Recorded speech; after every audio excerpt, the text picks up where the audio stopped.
മഹാരാജാവേ, പ്രജകളുടെ ക്ഷേമം അന്വേഷിക്കാൻ വന്നതാണ്. എന്താ ഇപ്പൊ ഈ റോഡിന്റെ ഒക്കെ അവസ്ഥ? മാളിക്കടവ് തണ്ണീർപ്പന്തൽ റോഡാണ് ഈ കാണുന്നത്.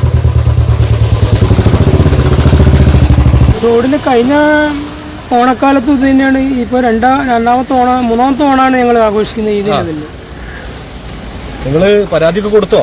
മാവേലി, നമ്മള് 3 വർഷമായി ഈ പരാതി കൊടുത്തിട്ട്. പരാതി മന്ത്രിതലത്തിലും MLA MP എല്ലാവരും കണ്ടു പരാതി അറിയിച്ചു. എന്നിട്ട് അവരെന്താ പറയുന്നത്? അവരെന്താ പറയുന്നത്? എന്നിട്ട് ഒരു പറഞ്ഞ മഴ കഴിഞ്ഞിട്ട് നോക്കാന്നാണ്. 3 കൊല്ലം ഇവിടെ മഴയാണോ? മഴയില്ല, മഴ കൊല്ലത്തിലൊരിക്കലാണ്. പക്ഷെ മഴ കഴിയും, ഒരു മണ്ണിടും, പിന്നെയും കൊളാവും, പിന്നെയും മണ്ണിടും. ഇതെല്ലാം കൂടി ബർഗറില്ലേ, ബർഗർ പോലെ ഉണ്ടാവുക. അത് ലെയറായിട്ട്. 3 വർഷം മുൻപ് ഞാൻ വന്നപ്പോഴും ഈ റോഡിന്റെ അവസ്ഥ എങ്ങനെയാണ്? അതെ, ഇത്രയും ദുരിത ജീവിതമാണ് ഇവിടെ നാട്ടുകാരെ അനുഭവിച്ചു കൊണ്ടുവന്നത്.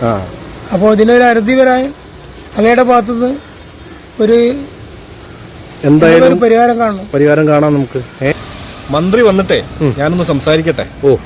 നിവേദനം എന്റെ കയ്യിൽ തന്നോളൂ. ഭൂമിനെ കാണാൻ മന്ത്രി ഈ വഴി വരുന്നുണ്ട്. അപ്പോ നമുക്ക് കാര്യങ്ങൾ പറയാ, റോഡിന്റെ അവസ്ഥയും പറയാ.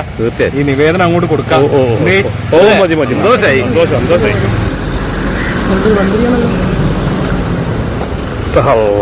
റോഡിന്റെ അവസ്ഥ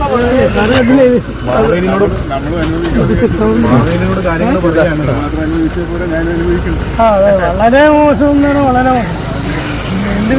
ഞങ്ങൾ പല രാജ്യവും നിവേദനം കൊടുത്തു.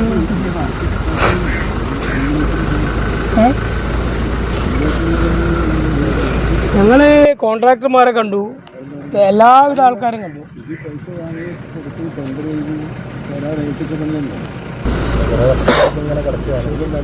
മാവേലിനോട് കാര്യം പറയാണ്. ലാസ്റ്റ് പരാതി മാവേലിനോട് പറയാം. വേറെ രക്ഷയില്ല. മാവേലിനോട് ഓക്കെ. ഇനി അടുത്ത വർഷം ഞാൻ വരുമ്പോ ഈ റോഡ് നല്ല റോഡായിരിക്കും. പോരെ? അപ്പൊ എല്ലാവർക്കും തിരുവോണ ആശംസകൾ.